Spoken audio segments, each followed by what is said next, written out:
നമസ്കാരം. തത്വമയി ന്യൂസിൽ സാധാരണ സിനിമകളെക്കുറിച്ച്, ചലച്ചിത്രങ്ങളെക്കുറിച്ചുള്ള നിരൂപണങ്ങളോ അല്ലെങ്കിൽ അഭിപ്രായങ്ങളോ സാധാരണയായി പ്രേക്ഷകരുമായി പങ്കുവയ്ക്കാറില്ല. അതിന് മറ്റ് ചാനലുകളുണ്ട്, നമ്മുടേതായിട്ടുള്ളത് തന്നെ റീലോഡ് പോലുള്ള ചാനലുകളുണ്ട്. പക്ഷേ എന്നാലും തത്വമയി ന്യൂസിൽ ചിലപ്പോഴൊക്കെ ചില സിനിമകളെ പരാമർശിക്കാറുണ്ട്. അതിപ്പോൾ കേരള സ്റ്റോറി 1, 2 ആകട്ടെ, ദുരന്തർ ആകട്ടെ, കാശ്മീർ ഫയൽസ് ആകട്ടെ, ബംഗാൾ ഫയൽസ് ആകട്ടെ, അതുപോലുള്ള ചലച്ചിത്രങ്ങളെക്കുറിച്ചുള്ള അഭിപ്രായങ്ങൾ പങ്കുവയ്ക്കുകയും നിരൂപണങ്ങൾ നടത്തുകയും, നിരൂപണമായിട്ടല്ലെങ്കിൽ പോലും അതിൻ്റെ ഒരു വിശകലനങ്ങൾ, സാമൂഹിക പശ്ചാത്തലത്തിലുള്ള വിശകലനങ്ങൾ നടത്തുകയും ചെയ്യാറുണ്ട്. ഇന്ന് പ്രേക്ഷകരുമായിട്ട് പങ്കുവയ്ക്കുവാനുള്ള അത്തരത്തിലൊരു ചലച്ചിത്രത്തിൻ്റെ വിവരമാണ്. അടിസ്ഥാനപരമായിട്ടൊരു ജർമ്മൻ സംവിധായകൻ യുവേ ബോൾ, അദ്ദേഹത്തെ പ്രേക്ഷകരിൽ എത്ര പേർ കേട്ടിട്ടുണ്ടാകുമെന്നറിയില്ല. പക്ഷേ മുൻപ് തന്നെ എനിക്ക് അദ്ദേഹത്തിൻ്റെ ഫാർ ക്രൈ പോലുള്ള ചലച്ചിത്രങ്ങൾ ഇഷ്ടമാണ്. അദ്ദേഹം ഒരു വിവാദ സംവിധായകനാണ്. മറ്റാരും സ്പർശിക്കുവാൻ മടിക്കുന്ന വിഷയങ്ങൾ കയ്യിലെടുത്ത് അതിനെ ചുരുക്കം സമയം കൊണ്ട് കുറഞ്ഞ ചിലവിൽ കാണുന്നവരുടെ മനസ്സിനെ സ്പർശിക്കുന്ന രീതിയിൽ, ഒരുപക്ഷെ തലയിലൊരു കൂടം കൊണ്ട് അടിക്കുന്ന അനുഭവം തരുന്ന രീതിയിലുള്ള ചലച്ചിത്രങ്ങൾ നിർമ്മിക്കുന്നതിൽ വിദഗ്ധനാണ് അദ്ദേഹം. അങ്ങനെയുള്ള വിഷയങ്ങളെ അദ്ദേഹം കൈയാളാറുള്ളൂ കഴിഞ്ഞ കുറേ കാലങ്ങളായി. അങ്ങനെ അദ്ദേഹം സംവിധാനം ചെയ്ത സിറ്റിസൺ വിജിലാൻറ്റെ എന്നൊരു സിനിമയാണ്. ആർമി ഹാമർ എന്ന നായകൻ, കുറച്ചു കാലമായി ഹോളിവുഡിൽ നിന്ന് മാറി നിന്നിരുന്ന ആർമി ഹാമർ എന്ന നായകൻ്റെ തിരിച്ചുവരവും കൂടിയാണ് ഈ ചലച്ചിത്രം. ഈ ചലച്ചിത്രത്തെക്കുറിച്ച് ഇന്ന് പറയുവാനുള്ള കാരണം എന്താണെന്ന് സാമൂഹ്യ മാധ്യമങ്ങൾ കഴിഞ്ഞ 72 മണിക്കൂറുകളായി ശ്രദ്ധിക്കുന്ന ഏതൊരാൾക്കും മനസ്സിലാകും. കാരണം ഈ ഒരു ചിത്രം കൈയാളുന്ന വിഷയം അനധികൃത കുടിയേറ്റക്കാരെ സംബന്ധിച്ചാണ്. യൂറോപ്പിനെ ആയി ബന്ധപ്പെടുത്തി, പ്രത്യേകിച്ച് ജർമ്മനി പോലുള്ള രാജ്യങ്ങളെ പരാമർശിച്ചുകൊണ്ട് ആ വിഷയത്തെയാണ് ഈ ചലച്ചിത്രം കൈയാളുന്നത്. അത് കൈകാര്യം ചെയ്യുന്ന രീതിയിലേക്ക് ഞാൻ വരാം. ഇനി ഈ ചലച്ചിത്രത്തിൻ്റെ ഒരു പ്രസക്തി, അല്ലെങ്കിൽ ഈ കഴിഞ്ഞ 72 മണിക്കൂറുകളെന്ന് ഞാൻ പറഞ്ഞത്, ഈ ചലച്ചിത്രം പുറത്തു വന്ന നിമിഷം തന്നെ വലിയ വിവാദങ്ങൾ ഉയർന്നിരുന്നു. പ്രത്യേകിച്ച് ജർമ്മനിയിൽ. യുവേ ബോൾ ജർമ്മൻകാരനാണെന്ന് മനസ്സിലാക്കുക. ജർമ്മനിയിൽ അദ്ദേഹത്തിൻ്റെ മാതൃരാജ്യത്ത്, ജന്മദേശത്ത് ഈ ചലച്ചിത്രം നിരോധിക്കപ്പെട്ടിരിക്കുകയാണ്. അവിടുത്തെ സെൻസർ ബോർഡ് സർട്ടിഫിക്കറ്റ് നൽകിയില്ലെങ്കിൽ നിയമപരമായിട്ട് അത് പ്രദർശിപ്പിക്കുവാനോ ഏതെങ്കിലും തരത്തിൽ സ്വതന്ത്രമായി ഏതെങ്കിലും ഒരു പ്ലാറ്റ്ഫോമിൽ റിലീസ് ചെയ്യുവാനുള്ള അവകാശമില്ല. നമ്മുടെ സെൻസർ ബോർഡിനേക്കാളും ഒരല്പം കൂടി കടന്ന കഠിന നിയമങ്ങളാണ് അവർക്കുള്ളത്. അത്തരത്തിൽ അതിനെ നിരോധിച്ചിരിക്കുകയാണ്. ഓസ്ട്രേലിയ പോലുള്ള രാജ്യങ്ങളിൽ അതിൽ നിരോധനമുണ്ട്. UK-യിലും അമേരിക്കയിലും ഈ ചലച്ചിത്രത്തെ പ്രതി കനത്ത വിമർശനങ്ങളാണ് ഉയരുന്നത്. ഇപ്പോൾ ജർമ്മനിയിലൊന്നും ഈ ചലച്ചിത്രം പ്രദർശിപ്പിക്കുവാനാകില്ല എന്നുള്ളൊരു സാഹചര്യം വന്നപ്പോൾ ഇലോൺ മസ്ക് മുന്നോട്ട് വന്ന് ഏതാനും മണിക്കൂറുകൾ, ഒരു 24 മണിക്കൂറുകൾ എക്സിൽ, മുൻപ് ട്വിറ്ററായിരുന്ന എക്സിൽ ഈ ചലച്ചിത്രം സൗജന്യമായി പ്രദർശിപ്പിച്ചു. അതോടുകൂടി ഒരു വിസ്ഫോടനമായി ഈ ചലച്ചിത്രത്തിൻ്റെ അത് കൈകാര്യം ചെയ്യുന്ന, അത് പ്രതിപാദിക്കുന്ന വിഷയവും സാമൂഹ്യ മാധ്യമങ്ങളിൽ പടർന്നു പിടിച്ചു, ചർച്ചയായി. ആപ്പിൾ പോലുള്ള പ്ലാറ്റ്ഫോമുകൾ ഇതിനെ ഏറ്റെടുത്തു. ആമസോൺ പ്രൈമിൽ ഇത് ലഭ്യമാണ്. പ്രേക്ഷകർക്ക് കാണണമെന്നുണ്ടെങ്കിൽ. തിയേറ്ററുകളിൽ ഭാരതത്തിൽ ഇതുവരെ ഈ ചലച്ചിത്രം വന്നിട്ടില്ല. ഇനി ചിത്രത്തിൻ്റെ വിഷയത്തിലേക്ക് വരാൻ ഞാൻ ആദ്യമേ പറഞ്ഞു, അനധികൃത കുടിയേറ്റക്കാരെ സംബന്ധിച്ചുള്ളൊരു വിഷയമാണിത്. പ്രത്യേകിച്ചും അനധികൃത കുടിയേറ്റക്കാർ യൂറോപ്യൻ രാജ്യങ്ങളിൽ കുടിയേറി പാർത്ത് അവരുടെ രാജ്യങ്ങളിൽ ജീവിക്കുവാനാകാത്ത സാഹചര്യത്തിൽ നിന്ന് രക്ഷപ്പെട്ടു വന്ന് അഭയാർത്ഥികളായി യൂറോപ്പിൻ്റെ പല രാജ്യങ്ങളിലും കുടിയേറി പാർത്ത്. ഈ കഥ നടക്കുന്നത് എവിടെയാണ് എന്ന് കൃത്യമായി ചലച്ചിത്രത്തിൽ പറയുന്നില്ല. പക്ഷേ യുവേ ബോളിൻ്റെ അഭിമുഖങ്ങൾ കാണുമ്പോൾ ക്രൊയേഷ്യയിലാണ് ഈ ചലച്ചിത്രം ചിത്രീകരിച്ചിരിക്കുന്നത്. ക്രൊയേഷ്യ എന്ന് തന്നെയാണ് അദ്ദേഹം പറയുന്നത്. പക്ഷേ ആത്യന്തികമായി ഇത് ജർമ്മനിയാണ് പ്രതിഫലിപ്പിക്കുന്നത്. കാരണം ജർമ്മനിയിൽ വളരെ കുപ്രസിദ്ധമായ ഒരു അനധികൃത കുടിയേറ്റക്കാരുമായി സംബന്ധപ്പെട്ടൊരു കേസ് ഉയർന്നു വന്നിരുന്നു. ഒരു പെൺകുട്ടിയെ, 14-15 വയസ്സുള്ള ഒരു പെൺകുട്ടിയെ 7 പേർ ചേർന്ന്, 7-9 പേർ ചേർന്ന് പല തവണ ബലാത്സംഗം ചെയ്യുകയും ഉപദ്രവിക്കുകയും, ക്രൂരമായി ഉപദ്രവിക്കുകയും ചെയ്തു. ആ കേസ് കോടതിയിലെത്തിയപ്പോൾ ഈ കുറ്റവാളികൾ, പ്രധാനിയുടെ മാതാവ്, ഉമ്മ, മുസ്ലിങ്ങളായിരുന്നു അവരെല്ലാം. അവർ സാമൂഹ്യ മാധ്യമങ്ങളിലൊരു പോസ്റ്റ് ഇട്ടു. ആ പെൺകുട്ടി അത്തരത്തിലുള്ളൊരു ക്രൂരകൃത്യത്തിന് അർഹയാണ് എല്ലാ തരത്തിലും. കാരണം അവൾ ധരിച്ചിരുന്ന വസ്ത്രം അത്തരത്തിലുള്ളതായിരുന്നു. അത് കാഴ്ചക്കാരെ, കണ്ടു നിന്നിരുന്ന എൻ്റെ മകനെയും അവൻ്റെ കൂട്ടുകാരെയും പ്രകോപിപ്പിക്കുന്ന തരത്തിലുള്ളതായിരുന്നു. അതുകൊണ്ട് അവൾ അതിന് എല്ലാ തരത്തിലും അർഹയാണ് എന്നുള്ളൊരു പോസ്റ്റ് അവർ ചെയ്യുകയും 24 മണിക്കൂറിനുള്ളിൽ ആ പോസ്റ്റ് അവർ നീക്കം ചെയ്യുകയും ചെയ്തു. ഇനി അതിനേക്കാളും ഒരല്പം ക്രൂരമായ, ഏറ്റവും ക്രൂരമായ സംഗതി നടന്നത് കോടതിയിലാണ്. കോടതിയിൽ ഈ 9 7 മുതൽ 9 വരെയുള്ള കുറ്റവാളികളെ 7 മുതൽ 9 വരെ എന്ന് ഞാൻ പറയുന്നത് 2 പേരെയോ മറ്റോ കുറ്റവിമുക്തരാക്കിയിരുന്നു. ഈ കുറ്റത്തിൽ ബന്ധപ്പെട്ടിട്ടില്ലായിരുന്നു. കുറ്റവാളികളാണ് എന്ന് കണ്ടെത്തിയതിന് ശേഷവും അവർക്ക് ശിക്ഷ നൽകി സസ്പെൻഡഡ് സെൻറ്റൻസ് എന്ന് പറയും. 3 കൊല്ലത്തേക്ക് ജയിൽവാസം വിധിക്കുന്നു, ശിക്ഷ പക്ഷേ റദ്ദ് ചെയ്തിരിക്കുന്നു എന്നുള്ള രീതിയിൽ അവരെ വെറുതെ വിട്ടു എന്ന് മാത്രമല്ല, ആ വിധി പ്രഖ്യാപിച്ച ന്യായാധിപൻ മാധ്യമങ്ങളോട് പറഞ്ഞത് ഈ അനധികൃത കുടിയേറ്റക്കാർ അവരൊരു അധകൃത വിഭാഗമാണ്, അവർ നമ്മുടെ സമൂഹത്തിലേക്ക് വന്ന് കൂടിച്ചേർന്ന് നമ്മുടെ സമൂഹത്തിൻ്റെ രീതികൾ മനസ്സിലാക്കുവാൻ അവർക്ക് സമയം വേണം, അതിന് നാം സഹായിക്കണം. അങ്ങനെയുള്ള സഹായത്തിൻ്റെ കാര്യത്തിൽ നമുക്ക് സംഭവിച്ചൊരു വീഴ്ചയാണ് ഇത്തരത്തിലൊരു ക്രൂരകൃത്യത്തിലേക്ക് നയിച്ചത്. ആ പെൺകുട്ടി മാത്രമല്ല, ഇവരും ഇരകളാണ്. ഇവരെ ജയിൽവാസത്തിന് അയച്ചതുകൊണ്ട് ആ പെൺകുട്ടിക്ക് ന്യായം ലഭിക്കില്ല, ആ പെൺകുട്ടിക്ക് യാതൊരു സഹായവും ലഭിക്കില്ല എന്ന് മനസാക്ഷിയില്ലാതെ മാധ്യമങ്ങളോട് ആ ന്യായാധിപൻ പറഞ്ഞു. ആ സംഭവമാണ് ഈ സിറ്റിസൺ വിജിലാൻഡെ എന്ന ചലച്ചിത്രത്തിൻ്റെ മുഖ്യ വിഷയം അല്ലെങ്കിൽ കഥ. ആ കഥയെ ചുറ്റിപ്പറ്റിയാണ് ഈ സംഭവങ്ങൾ ഈ ചിത്രത്തിൽ വികസിക്കുന്നത്. ഞാൻ സ്പോയിലറൊന്നും പറയുന്നില്ല. അടിസ്ഥാനപരമായിട്ട് ആർമി ഹാമർ അവതരിപ്പിക്കുന്ന നായക കഥാപാത്രം ഒരു അതിസമ്പന്നനാണ്. ഇത്തരത്തിലുള്ള അനധികൃത കുടിയേറ്റക്കാരെ സംബന്ധിച്ചുള്ള കുറ്റകൃത്യങ്ങൾ പെരുകുകയും ഇടത് ലിബറൽ ആവാസ വ്യവസ്ഥ ആ കുറ്റകൃത്യങ്ങളെ പരിപോഷിപ്പിക്കുവാനുള്ള എല്ലാ സഹായങ്ങളും മനുഷ്യത്വം എന്ന മുഖം മൂടി അണിഞ്ഞുകൊണ്ട് ചെയ്തു കൊടുക്കുകയും ചെയ്യുന്നത് കണ്ട് സഹികെട്ട് തനിക്കൊരു പരിചയവുമില്ലാത്ത ആളുകൾക്ക് നേരെ നടന്ന ക്രൂരകൃത്യങ്ങൾക്കും കുറ്റകൃത്യങ്ങൾക്കും വേണ്ടി നീതി തേടി ഒരു രക്ഷകനായി അല്ലെങ്കിൽ ഒരു സൂപ്പർ ഹീറോ ആയി ഇറങ്ങുന്നു. വിജിലാൻഡെ എന്നുള്ളത് ഒരു നിയമത്തിന് പുറത്തു നിന്ന് നീതി തേടുന്ന ആളുകളെ പറയുന്നൊരു വാക്കാണ്, പ്രേക്ഷകർക്കറിയാവുന്ന പോലെ. അതാണ് രത്ന ചുരുക്കത്തിൽ ഒരു ചുരുക്കി പറഞ്ഞാൽ ഇതിൻ്റെ വിഷയം അല്ലെങ്കിൽ കഥ. ഈ ചലച്ചിത്രം നിങ്ങൾ കാണുവാൻ തീരുമാനിക്കുകയാണെങ്കിൽ ഒരു കാര്യം ഉറപ്പിച്ചു കൊണ്ടുപോയി, ഇത് വളരെ ചുരുങ്ങിയ ചെലവിൽ നിർമ്മിച്ചൊരു ചലച്ചിത്രമാണ്.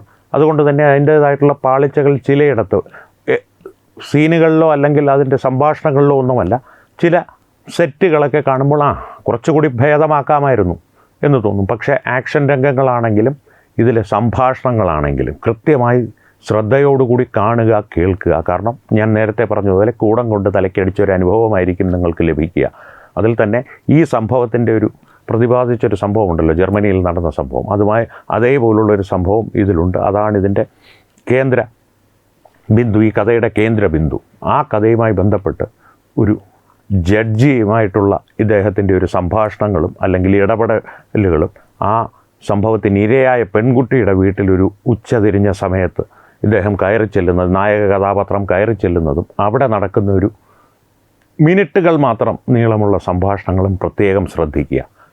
പിന്നീട് ക്ലൈമാക്സ്, ഇതിൻ്റെ എല്ലാം ഒരു കഥാതന്തുക്കളെ ബന്ധിപ്പിച്ചിരിക്കുന്നത് ആദ്യമേ തന്നെ ഒരു വളരെ ആളുകൾക്ക് ഈ ഒരു കഥാപാത്രത്തിൽ ഒരു വിശ്വാസ്യത തോന്നുവാൻ വേണ്ട സാഹചര്യം കൃത്യമായിട്ട് തന്നെ കഥാകൃത്തിൻ്റെ സ്വാതന്ത്ര്യം ഉപയോഗിച്ച് ഉവേബോൾ ഒരുക്കിയിട്ടുണ്ട്. കാരണം നായകൻ എന്നുള്ളത് ഒരു സ്പെഷ്യൽ ഫോഴ്സസിൽ നിന്ന് റിട്ടയർ ചെയ്ത വ്യക്തിയാണ്. പ്രായമായതല്ല, വോളണ്ടറി റിട്ടയർമെൻ്റ് എടുത്ത ഒരു മധ്യവയസ്സിലേക്ക് കടക്കുന്നൊരു യുവാവാണ്.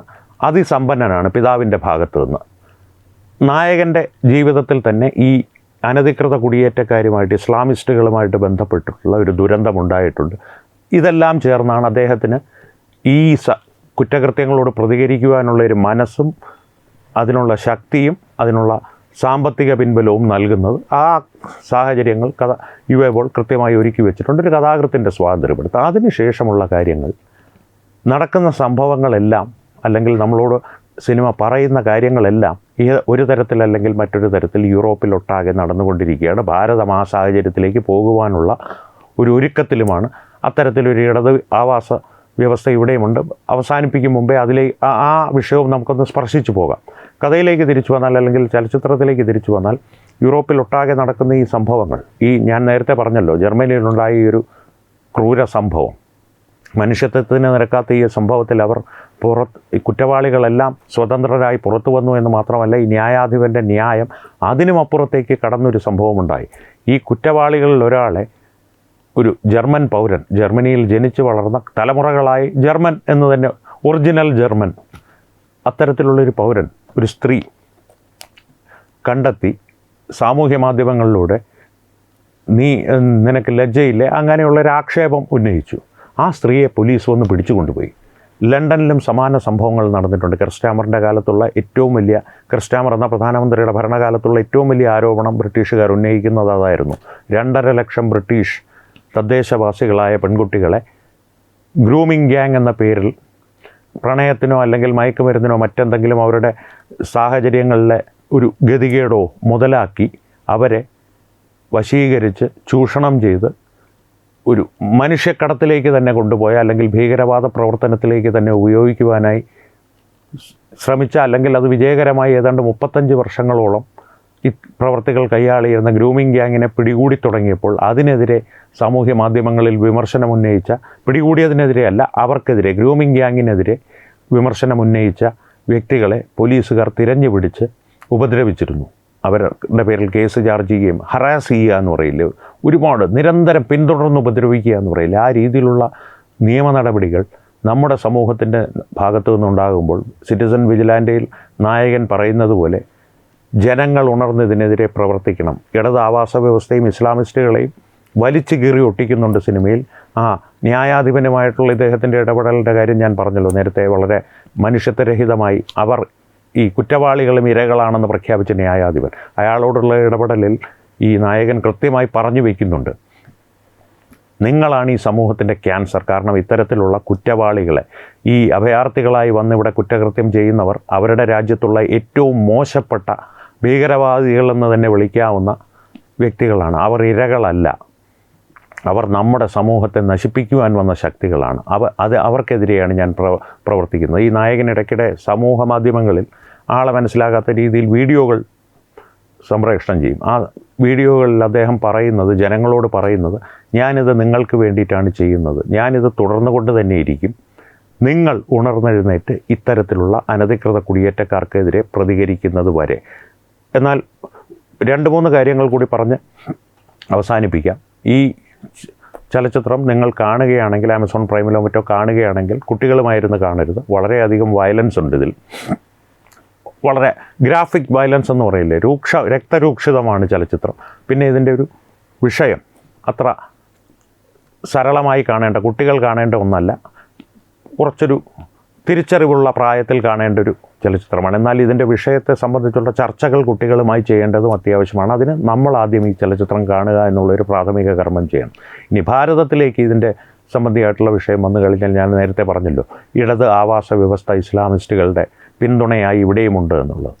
ചിന്തിച്ചു നോക്കൂ, അജ്മൽ കസബിനെ രക്ഷിക്കുവാനായി പാതിരാത്രി, അല്ലെങ്കിൽ യാക്കൂബ് മേമനെ രക്ഷിക്കുവാനായി പാതിരാത്രി സുപ്രീം കോടതി തുറപ്പിച്ച ബുദ്ധിജീവികളെല്ലാം മുസ്ലിമേതര ബുദ്ധിജീവികളായിരുന്നു, ഇടത് ആവാസ വ്യവസ്ഥയിൽപ്പെട്ട ബുദ്ധിജീവികളായിരുന്നു. അവരെ തിരിച്ചറിയുക, ഭാരതത്തെ ഏതൊരവസ്ഥയിലേക്ക് കൊണ്ടുപോകുവാനാണ് അവർ ശ്രമിക്കുന്നതെന്നുള്ളത് തിരിച്ചറിയുക, അതിനുവേണ്ടി കൂടി സഹായകരമായിട്ടുള്ളൊരു ഘടകമായിരിക്കും സിറ്റിസൺസ് വിജിലാൻറ്റെ എന്ന് തോന്നുന്നു. ഈ സിറ്റിസൺ വിജിലാൻറ്റെ ഞാൻ പറഞ്ഞ പോലെ ആമസോൺ പ്രൈമിൽ ലഭ്യമാണ്. ലിങ്ക് ഡിസ്ക്രിപ്ഷനിൽ നൽകുവാൻ സാധ്യമല്ല, കാരണം ഒരുപാട് നിയമപ്രശ്നങ്ങൾ വാസ്തവമായതും അവാസ്തവമായതും ഈ ചലച്ചിത്രത്തെ പ്രതിയുണ്ട്. ഉവേബോളും ആർമി ഹാമറും ഇപ്പോൾ കേൾക്കാത്ത വിമർശനങ്ങളും അസഭ്യവാക്കുകളുമില്ല.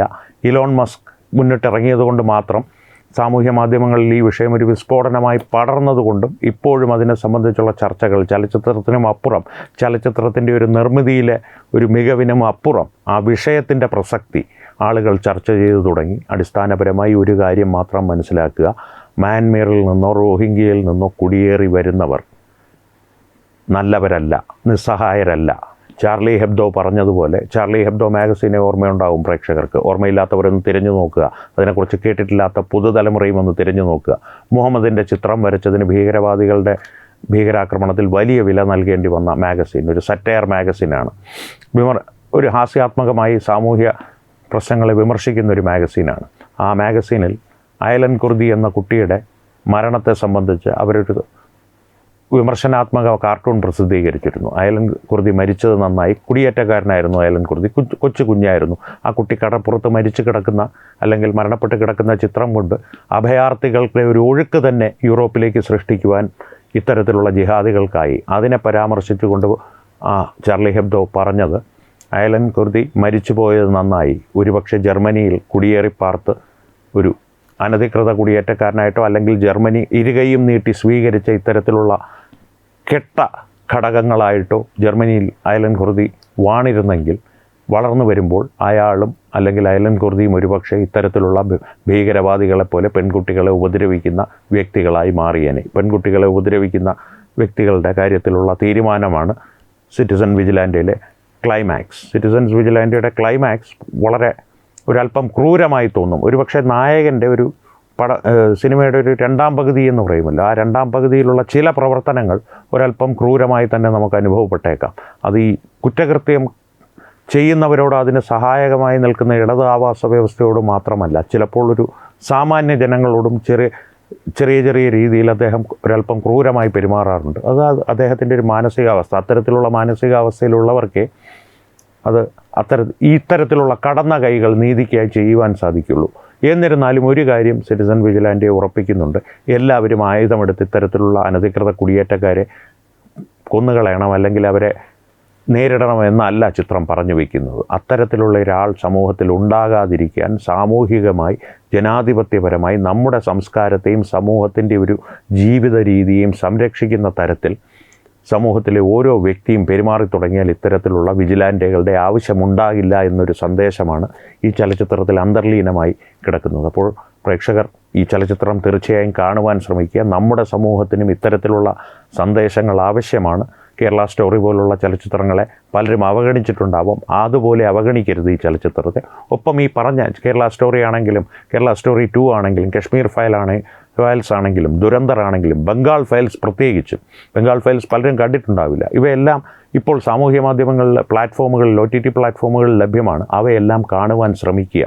കാരണം അവയൊരു ചലച്ചിത്രത്തിനും അപ്പുറം ആ കഥകളിലെ സത്യം, വാസ്തവങ്ങൾ തിരിച്ചറിയുക, ചരിത്രം പറയുന്ന വാസ്തവങ്ങൾ തിരിച്ചറിയുക, തിരുത്തലുകൾ നടത്തുക.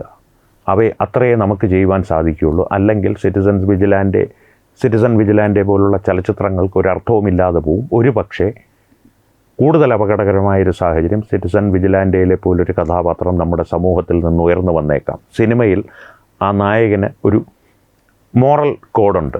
ഒരു പരിധി ലംഘിക്കില്ല അദ്ദേഹം. ചില ഇടങ്ങളിൽ ലംഘിക്കുന്നുണ്ടെങ്കിൽ പോലും ഒരു പരിധിക്കപ്പുറത്തേക്ക് പോകില്ല. പക്ഷേ യഥാർത്ഥ ജീവിതത്തിൽ അത്തരത്തിലൊരു വിജിലാൻറ്റെ ഉയർന്നു വന്നാൽ അയാൾക്ക് ഇത്രയും അധികം സാമ്പത്തിക ശേഷിയും ഒരു കഴിവുമൊക്കെ ഉണ്ടെങ്കിൽ, അല്ലെങ്കിൽ കഴിവില്ലാത്തവരൊരു സംഘമായി തന്നെ വളർന്നാൽ അവരൊരു ക്രിമിനൽ സംഘമായി വളർന്നു വരുവാനുള്ള സാഹചര്യം കൂടുതലാണ്. അതുകൊണ്ട് തന്നെ സാമൂഹികമായി, ജനാധിപത്യപരമായി, നിയമപരമായി ഇതിനെ നേരിടുക, ഇത്തരത്തിലുള്ള അനധികൃത കുടിയേറ്റങ്ങളെ എതിർക്കുക. നമ്മുടെ അതിഥി തൊഴിലാളികൾ ഇത്തരത്തിലുള്ള പരിഗണനകൾക്കൊന്നും നിന്നുകൊടുക്കരുത്. അതിഥി തൊഴിലാളികൾ പശ്ചിമ ബംഗാളിലെ യഥാർത്ഥ ഭാരതീയ പൗരന്മാരാണെങ്കിൽ അവരെ സ്വീകരിക്കുക. പക്ഷേ ബംഗ്ലാദേശികളാണോ അല്ലയോ എന്ന് ഉറപ്പ് വരുത്തിയിട്ട് കൊണ്ടുവരിക എന്നുള്ളൊരു നിയമം കർശനമാക്കുവാൻ സർക്കാരിനെ നിർബന്ധിക്കുക. അതിനെതിരെ നിൽക്കുന്ന ജനപ്രതിനിധികൾ ആരായാലും അവരെ പരാജയപ്പെടുത്തി വീട്ടിലിരുത്തുക അടുത്ത തവണ. ആ രീതിയിലുള്ള പ്രവർത്തനങ്ങൾ സമൂഹം കയ്യിലെടുത്താൽ, അല്ലെങ്കിൽ ചെയ്തു തുടങ്ങിയാൽ രാഷ്ട്രീയക്കാർ താനേ നന്നാകും, ഇടതുപക്ഷ ആവാസ വ്യവസ്ഥ താനേ ഇല്ലാതായിക്കൊള്ളും. അതേ ഉള്ളൂ ഇതിന് പരിഹാരം. അല്ലാതെ എല്ലാവരും ആയുധമെടുത്ത് തെരുവിലിറങ്ങുന്നത് ഒരു പരിഹാരമേ അല്ല. അത് കൂടുതൽ അരക്ഷിതാവസ്ഥയിലേക്കും അരാജകത്വത്തിലേക്കും രാജ്യത്തെ തള്ളിവിടുകയുള്ളൂ. പക്ഷേ ഇത്തരത്തിലുള്ള ചലച്ചിത്രങ്ങളിലുള്ള സന്ദേശങ്ങൾ കൃത്യമായി ഉൾക്കൊള്ളുവാൻ എല്ലാവർക്കും കഴിയട്ടെ എന്ന് മാത്രമാണ് ഇപ്പോഴുള്ള എൻ്റെ ഒരു ആഗ്രഹം, അല്ലെങ്കിൽ ഒരു പ്രാർത്ഥന. അപ്പോൾ സിറ്റിസൺസ് വിജിലാൻറ്റെ എല്ലാവരും കാണുവാൻ ശ്രമിക്കുക. സിറ്റിസൺ വിജിലാൻറ്റെ ഞാൻ പറഞ്ഞല്ലോ, ഒരിക്കൽ കൂടി പറയുന്നു, സിറ്റിസൺ വിജിലാൻറ്റെ. സിറ്റിസൺസ് എന്നിടയ്ക്ക് വരുന്നു. കാരണം സിറ്റിസൺ എന്ന് പറയുമ്പോൾ സിറ്റിസൺസ് എന്ന് പറയേണ്ടതൊരു ശീലമായിപ്പോയി. സിറ്റിസൺ വിജിലാൻറ്റെ. ആ ചലച്ചിത്രം ആമസോൺ പ്രൈമിലും ആപ്പിളിലും ലഭ്യമാണ്. എക്സിൽ ലഭ്യമായിരുന്നു, ഇപ്പോൾ ലഭ്യമല്ല. 24 മണിക്കൂറുകളായിരുന്നു ഇലോൺ മസ്ക് അത് സൗജന്യമായി പ്രദർശിപ്പിച്ചത്. അതിനുശേഷം അതിൻ്റെ ആവശ്യമേ ഇപ്പോൾ ഉണ്ടായിട്ടില്ല. ലോകം മുഴുവൻ കണ്ടുകൊണ്ടിരിക്കുകയാണ്. നിങ്ങളും ഈ ചലച്ചിത്രം കാണുക. കണ്ടതിന് ശേഷം അതിനു മുൻപ് തന്നെ ഈ പറഞ്ഞ കാര്യങ്ങളെക്കുറിച്ചുള്ള നിങ്ങളുടെ അഭിപ്രായങ്ങൾ പങ്കുവയ്ക്കുക കമൻറ്റുകളിലൂടെ. ചലച്ചിത്രം കണ്ടതിന് ശേഷം ഈ വിഷയത്തെ സംബന്ധിച്ചുള്ള നിങ്ങളുടെ അഭിപ്രായങ്ങളും തീർച്ചയായും പങ്കുവയ്ക്കുക. വീഡിയോ ലൈക്ക് ചെയ്യുക, നിങ്ങളുടെ പ്രിയപ്പെട്ടവരുമായി ഷെയർ ചെയ്യുക. ഏറ്റവും പ്രധാനപ്പെട്ട കാര്യം, തത്വമയി ന്യൂസിൻ്റെ യൂട്യൂബ് ചാനൽ നിങ്ങൾ സബ്സ്ക്രൈബ് ചെയ്തിട്ടുണ്ടെന്ന് ഉറപ്പുവരുത്തുക. അപ്പോൾ സംവാദങ്ങൾ തുടരട്ടെ. നന്ദി. വീണ്ടും കാണാം. നമസ്കാരം.